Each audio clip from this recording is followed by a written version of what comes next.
Okay, wow. Yes, it's early Saturday morning here at the Grove, but it's never too early to hang out with my next guest, who I absolutely love. I have known this guy for how long do you think I've known you? It's been about 8 years, I think. 8 years? No, you and I have known each other. No, sorry, it's been like 20. Okay, 20, exactly. All right, here he is, Justin Wade. Oh, hi. Hey! I'm sorry, he's on the phone. Do you mind? Oh, thanks, man. I appreciate it. All right, good deal. All right, dude, listen. You are here today, and I'm so honored because I've always thought you were funny. I've always admired you, and I thought you seriously are the coolest dude that I know. Thanks, you got the best hats, you got the best glasses, you got the best clothes. Dude, you're always on point. Our daughters have taken soccer together, and This guy shows up to be everybody's friend and coach there every time, always encouraging the kids, always teaching them to be better and do better. Dude, this guy is awesome, but I'm not here about that. I'm here about everything that he does in Hollywood. Justin, get up here, dude. Here we go. Hey. Here we go. All right. Justin, Guys. let's start with everything that you do out here in Hollywood. Can you name some things? Oh, God. You want me to help you? Actor? Oh, you go. You want to go? Well, you know what I did yesterday? You know the IG stories? Yes, the Instagram stories. The Instagram stories. Yes. So I decided that I was just going to Instagram story everything that I'm doing throughout the day. I've only done it once, and yesterday I did it. I did a voiceover. I did an audition. Let me see. I went to the gym. I did a comedy show. I can't even remember. There's so much that I'm... Band? Did you? I didn't. No, but I do that. Drums, right? And drums, and I'll do that like all in one day, and it's crazy. I do quite a bit in one day, and yet I feel like I have nothing to show for it. Wow. Well, let me except tell for you. it being in here. But you know what, Justin? We are noticing it. Oh. Because now you say you have nothing to show for it. Here's the cool thing about it. There's a very cool, famous place here called the Comedy Club, right? The Comedy Store. Comedy Store. And it's a real honor to get your name written on the walls. Yeah. And your name is on the wall. My name is on the wall. Tell me about that. That was the coolest thing ever. I met Mitzi Shore. Mitzi Shore, that's Pauly Shore's mom, who owns the Comedy Store. Sorry, go ahead. So Mitzi Shore is, she's Pauly Shore's mom, she passed away a few years ago. Sad day. But she was a force to be reckoned with. And I went up to her one time and I asked her to audition, and she said, "Come down to La Jolla. We'll give you a spot in La Jolla." And so I went down to La Jolla and I did 6 minutes. And have you ever done stand-up before? You've been doing stand-up, right? Well, actually, I auditioned for her a couple times before that, but it was back in the original room at the Comedy Store, and she didn't even pay attention. Okay. It was demoralizing. But when I finally met her, because I was just determined to get on that Comedy Store stage, and I said, I went up to her and I said, "I'll do whatever it takes. I'll work at the door. I'll clean the toilets. Just give me a job, and just so I can get into the club." And she says, "Come down. You want to audition for me? Come down to La Jolla and you'll do a set there, okay?" And I went down, did 6 minutes, and talked about my family. I did an impersonation of Richard Pryor, and shortly thereafter, I was a Comedy Store regular. Okay, I'm going to kind of back up a little bit. It's actually in the future, but I'm still going to back up. Yeah. My dad fell in love with you because I was driving him around when he came to visit, and we were dropping my daughter off at dance, which your daughter goes the same place. Sophie's Dance. And you did an impression of Richard Pryor, and you didn't even say a word. You just did a look. Do you mind doing just the look of Richard Pryor?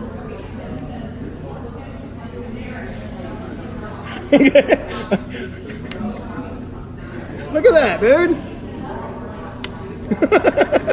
Dude, I love it.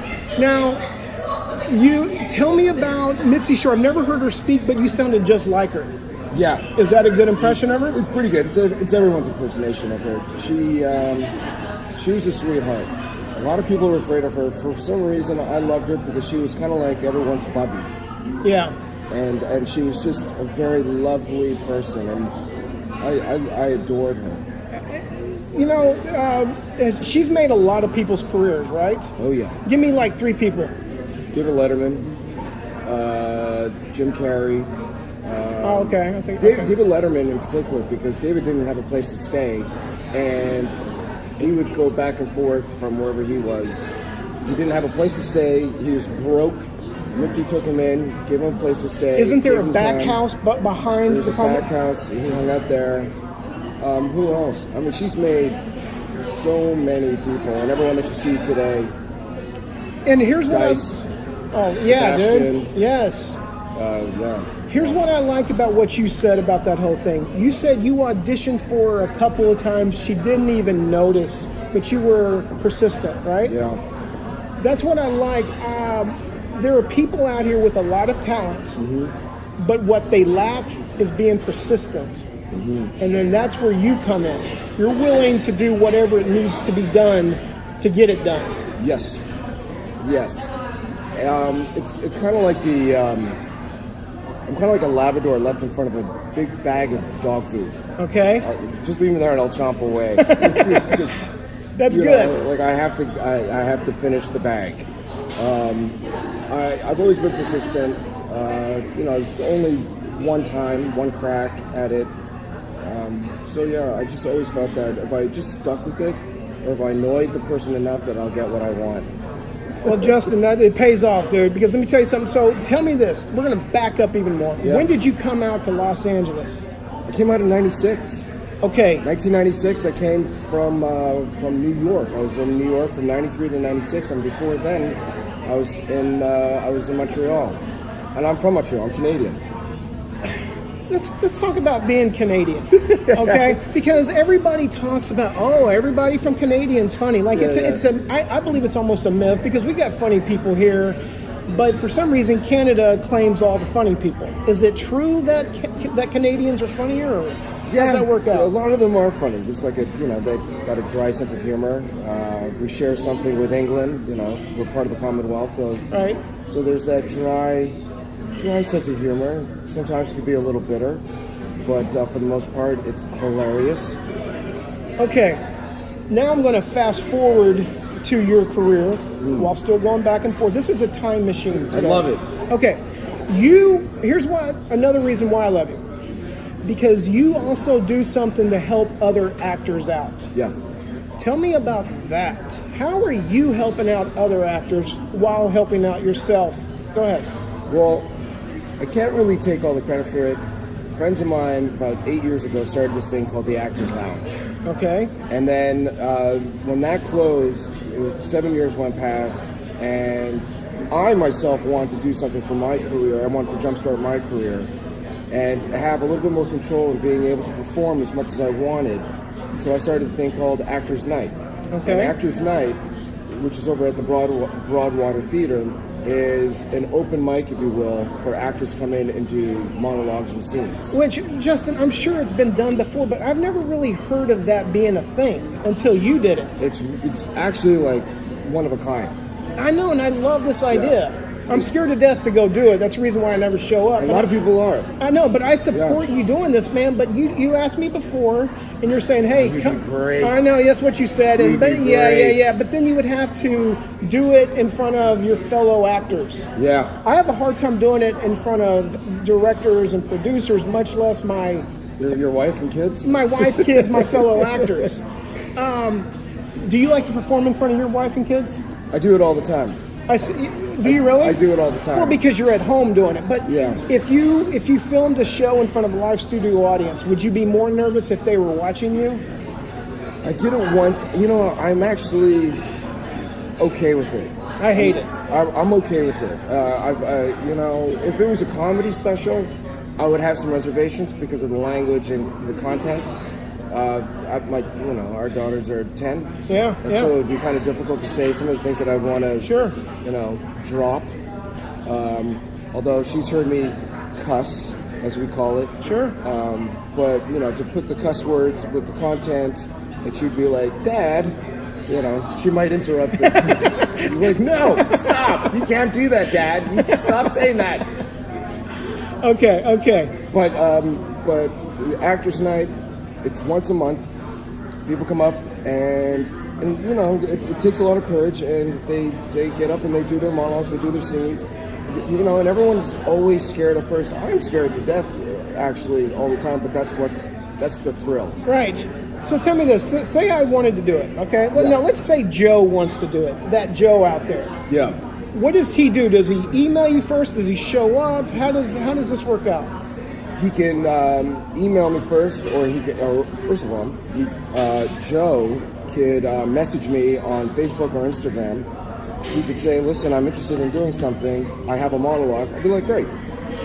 Or I'm interested in doing a scene. I don't have a scene. I don't have a scene partner. I say, "Well, what do you like to do? What do you dream of doing?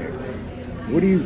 If there was one thing that you could do, it's a courtroom scene, to play a cop in an interrogation scene, to be in a love quarrel. You know, I'm kind of like the pimp of plays. I have a whole plethora, Rolodex of just what do you want, and I'll get it for you. And if you need an actor, male or female, whatever color. I had one friend. His name is Danny McDermott. He's a great cat. He came up to me and he said, "Dude, I have this play, but I need a son." I said, "Okay, I have a great actor." I asked the other actor if he would do it. The other actor said yes. I called back Danny. I said, "Danny, I got a son for you. Are you ready for this?" And he's like, "Yeah." He goes, "But he's black. Danny's white." It was the most beautiful, genuine scene. Yeah, it was like tearjerker, and these guys nailed it together. So there's a lot of breaking down of the barriers. It doesn't really matter. You know, I want to do All in the Family, but I want to have an elderly Asian woman be Archie Bunker. Oh, okay. So these are all the things that you can twist up. You can do whatever you want. There shouldn't be any limitation, because Hollywood kind of does that sometimes. Yeah. Sometimes, where you can only play according to type. By the way, I literally just heard 15 minutes ago that Woody Harrelson is playing he's playing Archie in the new remake of the TV show. Yes. No. Woody Harrelson, yes. Now you see there, Edith? Go back and play solitaire. Okay, listen, I feel like I kind of just skipped over you being a comedian. Like, I feel like, what do you want me to know you more as? Actor, comedian, artist? What do you want me to know you more as? Because I see you as all those things. I don't see you as one thing, which is great. But what is it you want Hollywood to know about you? Hollywood, I would say artist, because it encapsulates both comedy, drama, and acting. Okay. You could wrap it all up in one bubble. I want to just be known as the triple threat. You know, like back in the day when you used to sing, dance, and act. Yeah. And then even the quadruple threat of playing instruments, and then the fifth threat of just being there for my kids. And that's no joke. Not to be corny. No, dude, you are a great man, dude, in that department. To juggle that together, and that to me is important. Okay, here's what's also cool, and let me know if this has benefited you or has done absolutely nothing for you. Yeah. I'm not even going to say your name. You can say it. I just don't want to be responsible if I'm not supposed to say it. Right. But your wife is a casting director. Yeah. Tell me about that, and has it benefited you, helped you, hurt you? Tell me. The only way that it's benefited me is that we've worked together only in a casting capacity, where I would run camera. Okay. We've been married for going on 17 years now. Is it 17 years? I'm sorry about that. Yeah. You always bring that up for some reason, but go ahead. But we've actually only worked together a handful of times. And she's a commercial casting director. She's Jane Doe Casting. Okay. And I get the question a lot, and I used to be proud to say I've only worked with my wife a certain amount of times, but no, we've only worked a certain amount of times. I've actually done quite well on my own, and she's done very well on her own. But the one thing that has benefited is being able to work behind the camera and to see other actors and to see what they do. Have you learned anything from that? Oh my God, will you, So many talented people out there, and so many things that you just like. I saw one cat that came in. by the way, I'm so jealous that you use the word cat. I mean, because I feel like I'm not jealous. I wish I used it more, but I feel like it's a term that's kind of going away. And I love that people like you are still using it because I need to use it. Yeah. But we got to let that get bigger. Yes, cat. Hey, that's a cool cat. This one cat came in, Love it. and he didn't blink the entire time, and it was the funniest take I'd ever seen. And from that point on, I was like, "There's no blinking in comedy." Wait. I got lost. Tell me about the blinking part again. What'd you There's say? no blinking in comedy. So what did he do for it to like? Why was this a situation?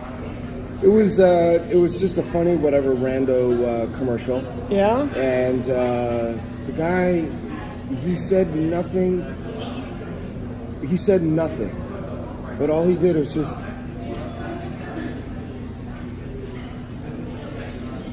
Oh, I get it now. So that's funny. Yeah. You were saying if he was blinking, and it would have been as funny. Well, I mean, it's, you get this guy too, See, you're funny both ways, man. So that's a tough one to sell right there because Well, you're funny.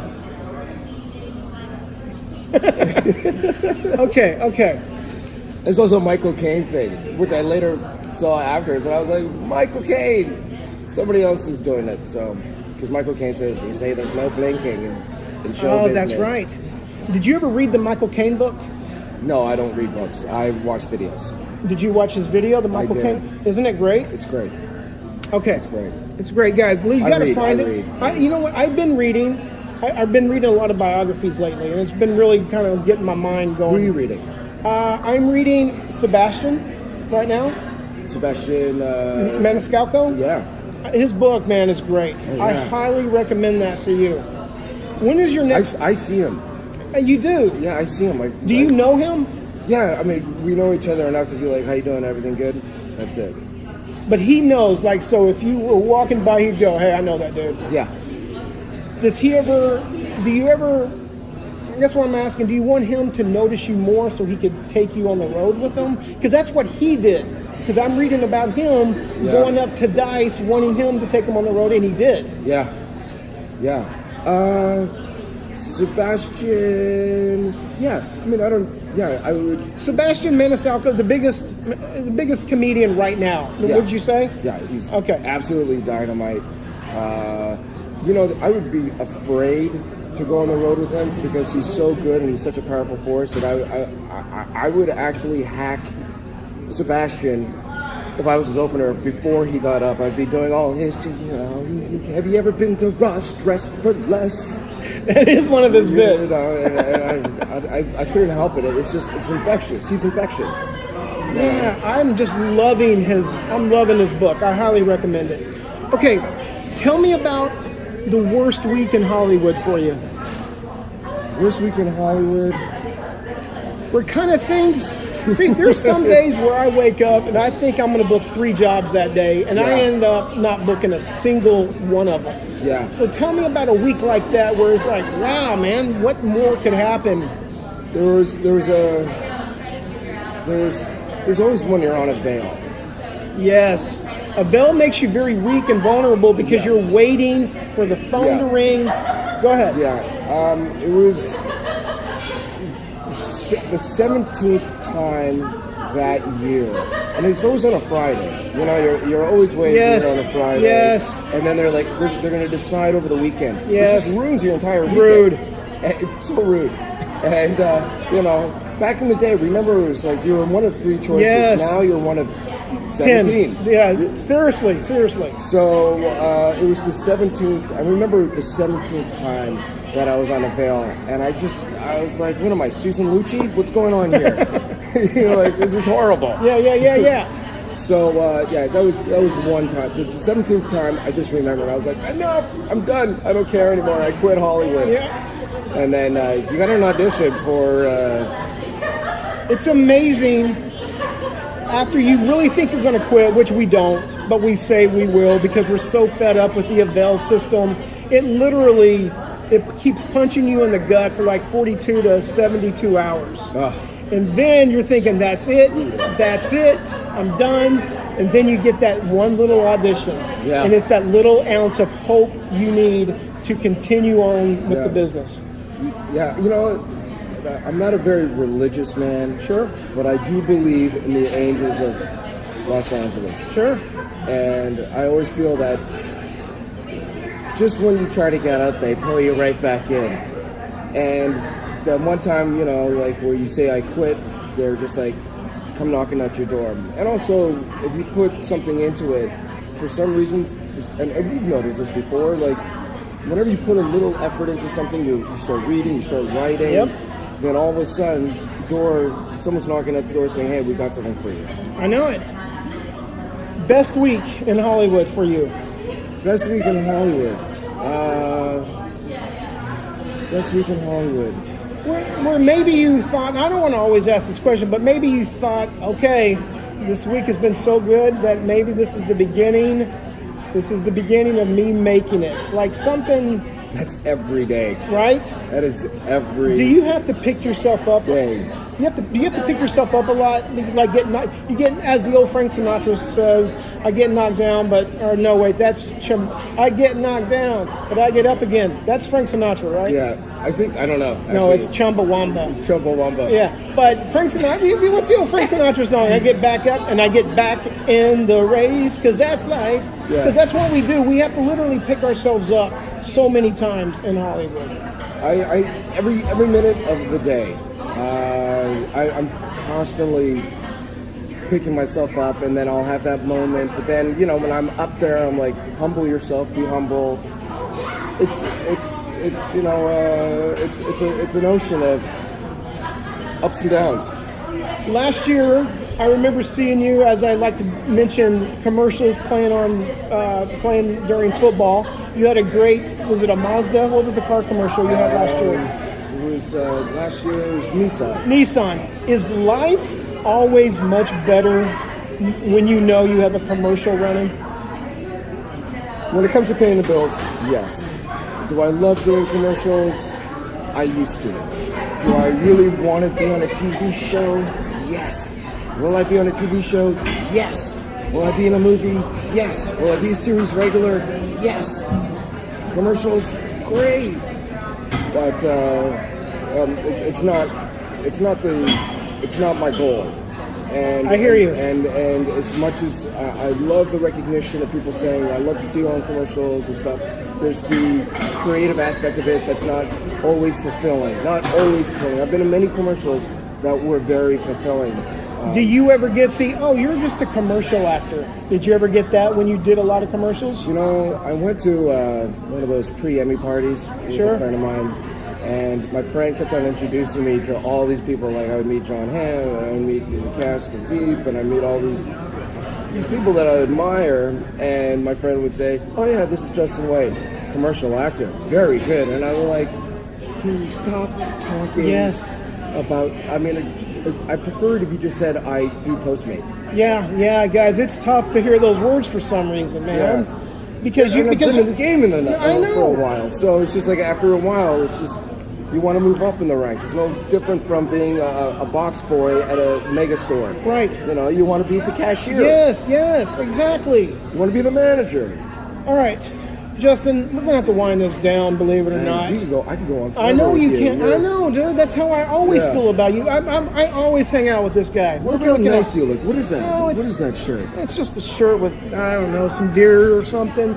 I have no idea. Cat. Listen, look at that. I just love cat, dude. I'm using it all day long. I don't care if it works or not for me, but I'm talking. Can you say cat is just a guy, right? What would you call like a girl? I'd call her either she's a girl, or she's a woman. Yeah, she's a wonderful woman. Cat, dude, is such a cool word. Okay, here it is. I've called a few women cat. Really? Yeah, she's a cool cat. You know what's funny? It seems like it would fit them more than a guy, but it works better for a guy. It's a jazzy thing. It is a jazzy thing, which I think that's the reason why I've always dug you. You remind me of a cool jazz song. Oh, nice. Yeah, Thank you. Yeah. All right, here's the deal. The thing about Justin, I've only told this to a couple of people on the show, and I really mean this.